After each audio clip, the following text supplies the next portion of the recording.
Hey everybody, Bill Shaka here. Welcome to another edition of the 5-Minute Motivator. I have to tell you, I'm really excited about today's edition of the 5-Minute Motivator. I call it What Really Connects Us. And this goes back to a book that I read 30 years ago, I believe. Deepak Chopra, one of his first books, Ageless Body, Timeless Mind, when he talks about our internal connection to each other. And he said that if you take an electron microscope and you put it on your hand, you will eventually see skin cells. And if you refine it further, you'll be able to see molecules. And if you define it further in the molecules, you'll see atoms. And eventually you'll see subatomic particles. And eventually what will happen is the matter will make a leap to energy. And it was a very interesting comment that I read quite a bit about, especially in modern metaphysics, the fact that we are all connected by the fact that we're all energy. This stuff around us, this is all objective reality, which doesn't exist. The fact is that we are all energy. And it's a connection that we all have with each other. And the reason that I bring that up is because we have more in common with everybody than what we think we do, which means there's a common denominator for communicative success. We can communicate with each other if we really begin to understand the notion that there is a connection between us, that we all come from the same primal soup. Now, I'm not looking to get metaphysical, and I'm certainly not looking to have any of you begin chanting Om or anything to that effect. But what I am suggesting is this. There was always a metaphysical argument for continuity among our species.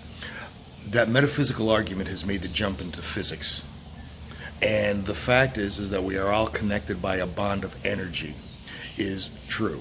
Now the question is, how do you plan on using that in terms of your leadership, your management, your executive style, just in terms of your interpersonal communications?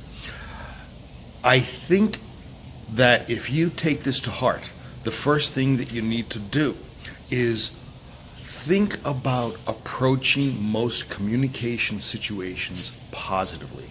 Think about approaching them optimistically. Think about approaching them with the fact that, hey, you know, this person and me, we're kind of similar to each other. We're all bonded by something. So let me begin by that premise, and let me assume success in the communication process even before it starts. I think, folks, if we begin to look at communication and our own personal style of influence that way, that optimism will begin to have an effect. We are all connected. I hate to quote Yoko Ono because I absolutely despise her music and the fact that she broke up the Beatles. But there is an interesting song that was actually funny that was released in a 1972 work by John Lennon called Sometime in New York City. He let his wife run rampant and actually do a few songs. Every one of her songs were completely emotionally scarring. But there is one song that she wrote called We're All Water. And even though the song is ridiculous to the nth degree, the moral was, we are all water from different rivers. Someday we'll evaporate together. Now, I'm saying that laughing, but actually there's a metaphysical and a physical component to what Yoko Ono said. I highly suggest that you do not listen to that song because it will emotionally scar you. But anyway, the jump between metaphysics and physics is occurring. We can use this in our personal life by approaching every situation with the new individual optimistically.